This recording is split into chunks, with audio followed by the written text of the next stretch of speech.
وما آتاكم الرسول فخذوه وما نهاكم عنه فانتهوا واتقوا الله إن الله شديد العقاب.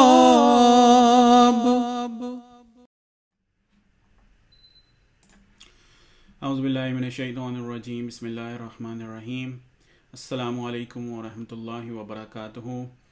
اسلام احمدیت کیا ہے، اس کے سوال و جواب کا اگلا پروگرام لے کر خاکسار آپ کی خدمت میں حاضر ہے.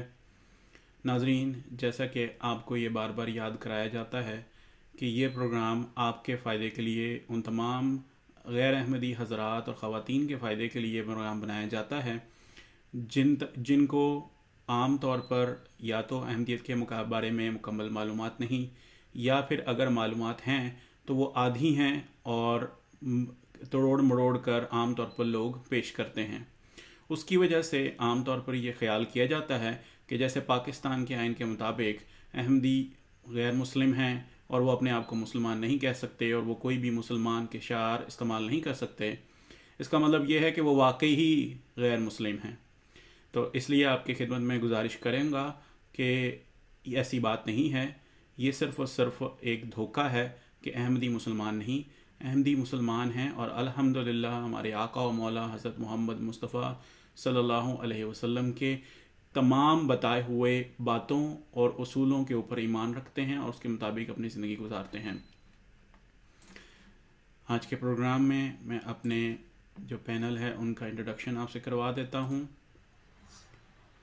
میرے ساتھ موجود ہیں مکرم مربی عدنان احمد صاحب، مکرم مربی لقمان گوند صاحب اور مکرم مربی مطیع اللہ چویا صاحب. پروگرام کو شروع کرتے ہیں. پہلے سوال کے لیے میں گزارش کروں گا مکرم مربی عدنان احمد صاحب سے. تو مربی صاحب السلام علیکم ورحمۃ اللہ. جی وعلیکم السلام ورحمۃ اللہ وبرکاتہ. مربی صاحب، جیسے ہم زندگی کا ذکر کر رہے ہیں حضرت مرزا غلام احمد قادیانی مسیح موعود علیہ الصلوۃ والسلام کا، تو ایک حدیث ہے کہ جس میں یہ کہا جاتا ہے کہ جب وہ آئیں گے تو وہ یہودیوں جو مسیح ہیں وہ یہودیوں کو قتل کریں گے اور ایک غزوہ ہند بھی ہوگا. تو پھر حضرت مرزا صاحب جو ہیں وہ پہچانے جائیں گے مسیح موعود کے طور پر. لیکن ہم یہ دیکھتے ہیں کہ جو عام طور پر غیر احمدی حضرات ہیں وہ یہ اعتراض کرتے ہیں کہ نہ تو انہوں نے آ کے کسی یہودیوں کو قتل کیا اور نہ ہی غزوہ ہند ہوا. تو حضرت مرزا صاحب کو پھر ہم کیسے سچا جانیں؟ جی جزاکم اللہ تعالیٰ حسن جزا شراز صاحب. پہلے بات جو ہم وہ غزوہ ہند کی لے لیتے ہیں. یہ دراصل ایک حدیث ہے حضرت صلی اللہ علیہ وآلہ وسلم کی، جو کہ سنن نسائی کتاب الجہاد اور باب غزوۃ الہند میں بیان کی گئی ہے. اس حدیث کے الفاظ یہ ہیں کہ حضرت ثوبان رضی اللہ عنہ بیان کرتے ہیں کہ حضرت صلی اللہ علیہ وآلہ وسلم نے فرمایا کہ میری امت کے 2 گروہوں کو اللہ تعالیٰ آگ سے بچائے گا. ان میں سے ایک گروہ جو ہے وہ تو ہند سے جہاد کرے گا اور دوسرا جو ہے وہ عیسیٰ ابن مریم کے ساتھ ہوگا. اسی طرح سنن نسائی کی ایک اور حدیث میں تھوڑی مختلف روایت ہے حضرت ابو ہریرہ سے. وہ کہتے ہیں کہ حضرت صلی اللہ علیہ وسلم نے ہم سے غزوہ ہند کا وعدہ فرمایا. سنن نسائی کے علاوہ بھی بعض اور کتب میں بھی مختصر سے الفاظ کے اختلاف کے ساتھ یہ حدیث آئی ہے. اور اس طرح مسند احمد، المعجم الاوسط، طبرانی، سنن الکبریٰ، بہقی اور البدایہ والنہایہ میں بھی یہ حدیث آئی ہے. تو پتہ یہ چلا کہ یہ حدیث تو واقعی حضرت صلی اللہ علیہ وسلم کی ہے. اب سوال یہ رہ جاتا ہے کہ کس طرح آپ کی یہ بات یا آپ کی یہ پیشگوئی پوری ہوئی. اس کے متعلق لوگوں نے مختلف جو ہے وہ نظریات بیان کیے ہیں. سب سے پہلے تو یہ بات ہم نے اپنے سامنے رکھنی ہے کہ جب حضرت صلی اللہ علیہ وسلم نے یہ ذکر کیا تھا کہ میری جو امت کے لوگ ہیں وہ ہند کے ساتھ جنگ لڑیں گے، تو اس وقت کا جو ہند یا ہندوستان تھا وہ آج کا ہندوستان نہیں ہے. اس وقت کا ہند جو ہے اس میں آج کا جو پاکستان ہے وہ بھی شامل تھا، جو بنگلہ دیش تھا وہ بھی شامل تھا، نیپال بھی شامل تھا، برما بھی شامل تھا، افغانستان کے بعض علاقے بھی شامل تھے. اس لیے پہلی بات یہ ذہن میں رکھنی ہے کہ وہ بہت بڑا علاقہ تھا جس کی یہاں حضرت صلی اللہ علیہ وسلم بات کر رہے ہیں. دوسری بات یہ ہے کہ اسلام کے دور اول میں جہاد بالسیف کی اجازت دی گئی تھی، جس کا مقصد جو ہے وہ مذہبی آزادی کا قیام تھا اور ظلم و ستم کا خاتمہ تھا. اس لیے دور اول میں بہت سے ملکوں میں جہاد کے ساتھ ان عناصر کا خاتمہ بھی کیا گیا جو مذہبی آزادی میں رکاوٹ پیش کرتے تھے. تو جب ظلم کا دور ختم ہوا پھر اسلامی تعلیمات کو پنپنے کا وہاں موقع ملا. تو دراصل یہ جو حدیث ہے اس میں دو مختلف اسلام کے ادوار کا ذکر کیا گیا ہے، جس کا ہندوستان کے ساتھ براہ راست جو ہے وہ تعلق ہوگا، اور دو مختلف گروہ اس کا حصہ ہوں گے، اور دونوں کے لیے اللہ تعالیٰ نے اپنی رضا اور خوشنودی کا اظہار کیا ہے. تو مورخین جو کہتے ہیں کہ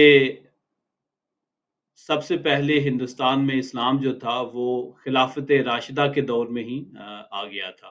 چنانچہ حضرت عمر کے دور خلافت میں ہی کہا جاتا ہے کہ ہندوستان پر مہم جوئی کا آغاز ہوا، اور اس کے بعد حضرت عثمان کے دور حکومت میں جو تھا وہ بلوچستان کے بعض علاقے جو تھے وہ مسلمانوں نے فتح کر لیے، اور پھر حضرت علی کے دور میں اور مزید علاقے اسلامی حکومت میں آ گئے.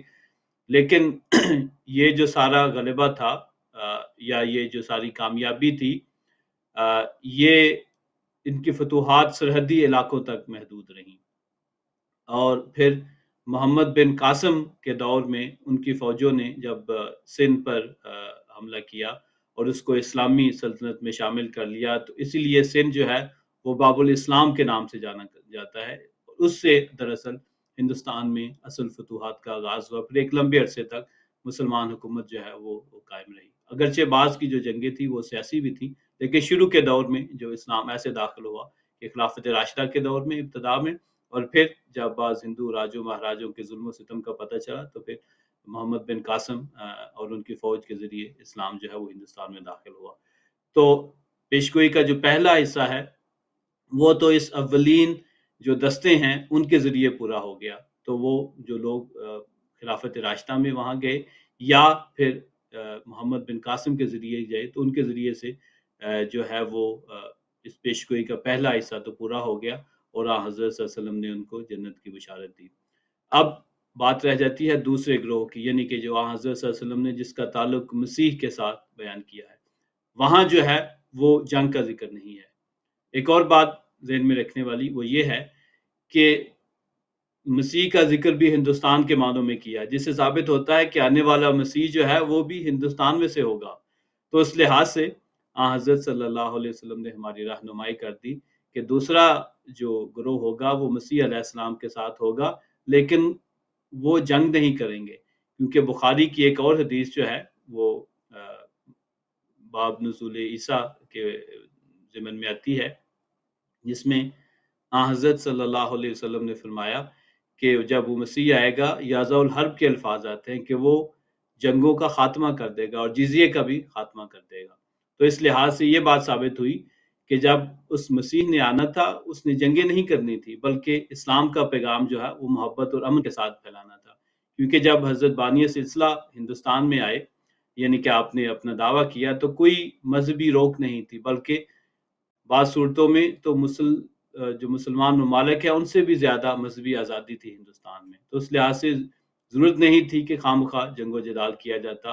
اور جو بات آپ جس کا ذکر کیا کہ مسیح علیہ السلام جو ہے وہ آ کے یہودیوں کا قتل کریں گے یا عیسائیوں کا یا اور مذہب کے ماننے والوں کو، یہ بات درست نہیں ہے، کیونکہ مذہب میں تو کوئی جبر نہیں ہے. اور خاص طور پر جب حضرت صلی اللہ علیہ وسلم نے یہ بات بڑی واضح کر دی کہ مسیح جو ہے وہ جنگوں کا خاتمہ کرے گا، تو پھر کسی کو مارنے کی والی بحث جو ہے وہ باہر ہو جاتی ہے. تو اس لحاظ سے حضرت بانی جماعت احمدیہ نے، حضرت اقدس مرزا غلام احمد صاحب قادیانی نے اپنی جماعت کی جب بنیاد رکھی تو آپ نے جہاد تو شروع کیا، لیکن وہ جہاد تلوار کا نہیں تھا، بلکہ وہ علم کا جہاد تھا، قلم کا جہاد تھا. تو اس لحاظ سے آپ نے ایسے دلائل اپنی جماعت کو عطا کیے جس کے ذریعے سے جو یہودی صفت لوگ ہیں یا جو غلط عقائد جماعت میں یا جو اسلام میں شامل ہو چکے ہیں ان کا خاتمہ ہو جاتا ہے. ایسے آپ نے قوی دلائل جو ہے وہ ہمیں عطا کیے. تو پیشگوئی تو پوری ہو گئی.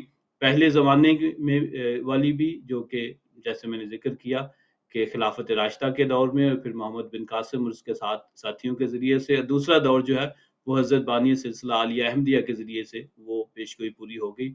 اور جہاں تک بات جہاد کی آ جاتی ہے کہ جہاد سے ہوگا، وہ ہرگز نہیں ہونا تھا. اس ضمن میں آپ کو حضرت بانی سلسلہ عالیہ احمدیہ کی ایک نظم بڑی مشہور ہے، اس کے بعض اشعار پڑھ دیتا ہوں تاکہ اس سے معاملہ اور بھی واضح ہوگا کہ آیا اس مسیح نے آ کر جو تھا وہ تلوار کا جہاد کرنا تھا یا قلم کا جہاد کرنا تھا. تو آپ فرماتے ہیں کہ اب چھوڑ دو جہاد کا اے دوستو خیال، دین کے لیے حرام ہے اب جنگ اور قتال. اب آ گیا مسیح جو دین کا امام ہے، دین کی تمام جنگوں کا اختتام ہے. اب آسمان سے نور خدا کا نزول ہے، اب جنگ اور جہاد کا فتویٰ فضول ہے. دشمن ہے وہ خدا کا جو کرتا ہے اب جہاد، منکر نبی کا ہے جو یہ رکھتا ہے اعتقاد. کیوں چھوڑتے ہو لوگو نبی کی حدیث کو، جو چھوڑتا ہے چھوڑ دو تم اس خبیث کو. کیوں بھولتے ہو تم یا ذا الحرب کی خبر، کیا یہ نہیں بخاری میں دیکھو تو کھول کر. فرما چکا ہے سید کونین مصطفیٰ، عیسیٰ مسیح جنگوں کا کر دے گا التوا.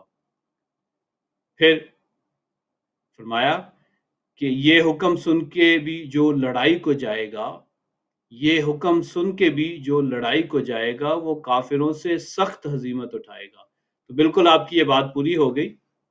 اگر ہم گزشتہ 100 سال کی تاریخ پر نظر دوڑائیں تو جو بھی تحریکیں جہاد کے نام پہ شروع کی گئیں ان میں سے شاید ہی کوئی کامیاب ہوئی ہو، کیونکہ وہ حضرت صلی اللہ علیہ وسلم کی واضح جو حدیث ہے اس کے خلاف جا رہے ہیں. کیونکہ اس زمانے میں جو جہاد ہے وہ تیر اور تفنگ کا نہیں ہوگا، بلکہ وہ دلائل کا اور براہین کا ہوگا. اور یہی جماعت احمدیہ جو ہے ابھی تک وہ جہاد کر رہی ہے. اس کا آغاز جو تھا بانی سلسلہ عالیہ احمدیہ نے کیا اور اس کو جو آگے جاری رکھا آپ کے بعد آپ کے خلفاء نے اور آپ کی جماعت کے افراد نے.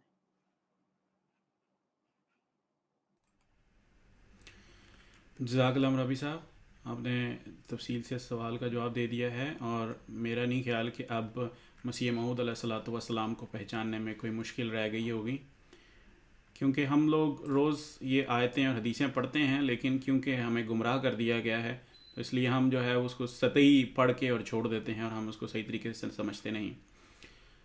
اگلے سوال کے لیے میں چلوں گا مکرم مربی لقمان گوندو صاحب کی خدمت میں. مربی صاحب السلام علیکم ورحمۃ اللہ. وعلیکم السلام ورحمۃ اللہ وبرکاتہ. مربی صاحب، جو اگلا سوال آپ کی خدمت میں رکھنا چاہوں گا وہ حضرت مسیح موعود مہدی موعود علیہ الصلوۃ والسلام کا ایک شعر ہے کہ جو کہ عام طور پر غیر احمدی حضرات جو ہے بڑی حقارت سے اور بڑی ہی بدتمیزی سے اس کو استعمال کر کے اور اس کو نہ سمجھتے ہوئے اس کی ایک حد تک انداز میں بیان کرنے کی کوشش کرتے ہیں. تو وہ شعر یہ ہے کہ کرم خاکی ہوں میرے پیارے، نہ آدم زاد ہوں بشر کی جائے نفرت اور انسانوں کی ماں آر. اس کی ذرا وضاحت کر دیں. جزاکم اللہ حسن الجزا شرا صاحب. اعوذ باللہ من الشیطان الرجیم، بسم اللہ الرحمن الرحیم. بات یہ ہے کہ اس قسم کے الفاظ خدا کے نیک بندے اپنی نسبت بطور انکسار استعمال فرمایا کرتے ہیں. ان کو حقیقت پر مخمول کر کے ان پر ہنسی اڑانا اور تمسخر کرنا یہ شریف انسانوں کا کام نہیں ہے. خدا تعالیٰ کے حضور تذلل شان نبوت کا خاصہ ہے. اصل بات یہ ہے کہ حضرت مسیح موعود علیہ الصلوۃ والسلام کے اس شعر کا جب ہم سیاق و سباق دیکھتے ہیں تو ساری بات واضح ہو جاتی ہے. پھر دیکھیں کہ آپ علیہ الصلوۃ والسلام کے اس پرمعروف منظوم کلام کا جو ٹائٹل ہے وہ یہ ہے کہ مناجات اور تبلیغ حق. تو بات تو ساری ٹائٹل میں ہی واضح ہو گئی ہے کہ یہ آپ علیہ الصلوۃ والسلام کی خدا تعالیٰ کے آگے مناجات ہیں۔ آپ کا یہ منظوم کلام براہین احمدیہ حصہ پنجم روحانی خزائن جلد 21 صفحہ 127 پر موجود ہے۔ میں آپ کے سامنے آپ علیہ الصلوۃ والسلام کے کچھ اشعار بیان فرماتا ہوں جو اس سے کچھ پہلے ہیں اور کچھ بعد کے، تاکہ مضمون ذرا کھل کے سامنے آ جائے۔ آپ علیہ الصلوۃ والسلام فرماتے ہیں، اے خدا اے کار سازو عیب پوشو کردگار، اے میرے پیارے میرے محسن میرے پروردگار، کام جو کرتے ہیں تیری راہ میں پاتے ہیں جزا، مجھ سے کیا دیکھا کہ یہ لطف و کرم ہے بار بار، تیرے کاموں سے مجھے حیرت ہے اے میرے کریم، کس عمل پر مجھ کو دی ہے خلت قرب و جوار، کرم خاکی ہوں میرے پیارے نہ آدم زاد ہوں بشر کی جائے نفرت اور انسانوں کی آر، یہ سراسر فضل و احسان ہے کہ میں آیا پسند، ورنہ درگاہ میں تیری کچھ کم نہ تھے خدمت گزار۔ تو بات یہ ہے کہ ان اشعار سے صاف ظاہر ہو رہا ہے کہ کرم خاکی والا جو شعر ہے اس میں میرے پیارے کے جو الفاظ آئے ہیں، کرم خاکی ہوں میرے پیارے، یہ الفاظ جو ہیں وہ خدا تعالیٰ کو مخاطب کر کے آئے ہیں، اور یہ شعر بھی حضرت مسیح موعود علیہ الصلوۃ والسلام کا اللہ تعالیٰ کے سامنے مناجات ہیں۔ نیز یہ شعر آپ علیہ الصلوۃ والسلام کے عجز و انکسار اور خدا تعالیٰ کے حضور تجلل کا انعدار ہے، جیسا کہ میں نے پہلے بھی بیان کیا کہ جو کہ شان نبوت کا ایک خاصہ ہے۔ عجیب بات ہے کہ تواضع اور انکسار تو ہر مومن کا ہنر ہے، مگر بعض اعتراض کرنے والے اپنی کم علمی اور عدم بصیرت کی وجہ سے اس پر اعتراض بھی کرتے ہیں۔ آئیے دیکھتے ہیں حضرت صلی اللہ علیہ وآلہ وسلم کیا فرماتے ہیں۔ یہ حدیث مسند احمد بن حنبل حدیث نمبر 7032 میں موجود ہے۔ آپ صلی اللہ علیہ وآلہ وسلم فرماتے ہیں، لا تواضع عبد للہ الا رفعہ اللہ، یعنی کہ جو بندہ اللہ تعالیٰ کے حضور عاجزی کا اظہار کرتا ہے اللہ تعالیٰ اس کا درجہ بلند کرتا ہے۔ تو جتنا بھی انسان خدا تعالیٰ کے اپنی عاجزی کا اظہار کرتا ہے اللہ تعالیٰ اس کا درجہ اتنا ہی بلند فرماتا ہے۔ پھر آپ صلی اللہ علیہ وآلہ وسلم کی ایک دعا ملاحظہ فرمائیے۔ آپ صلی اللہ علیہ وآلہ وسلم فرماتے ہیں، اور یہ حوالہ مستدرک امام حاکم بحوالہ جامع الصغیر امام سیوطی جلد اول باب الکاف میں موجود ہے، اور یہ جماعت احمدیہ کی کوئی کتاب نہیں ہے، یہ ہمارے جو غیر احمدی برادر بھائی ہیں جو اعتراض کرنے والے ہیں، یہ ان کی چھپی ہوئی کتابوں میں سے حوالہ بیان کر رہا ہوں۔ آپ صلی اللہ علیہ وسلم کی دعا ہے، قل اللہم انی ضعیف فقوینی وانی ذلیل فاعزنی وانی فقیر فارزقنی، یعنی کہ اے خدا میں کمزور ہوں تو مجھے طاقت دے، میں ذلیل ہوں مجھے عزت اور غلبہ عطا فرما، میں فقیر ہوں مجھے رزق دے۔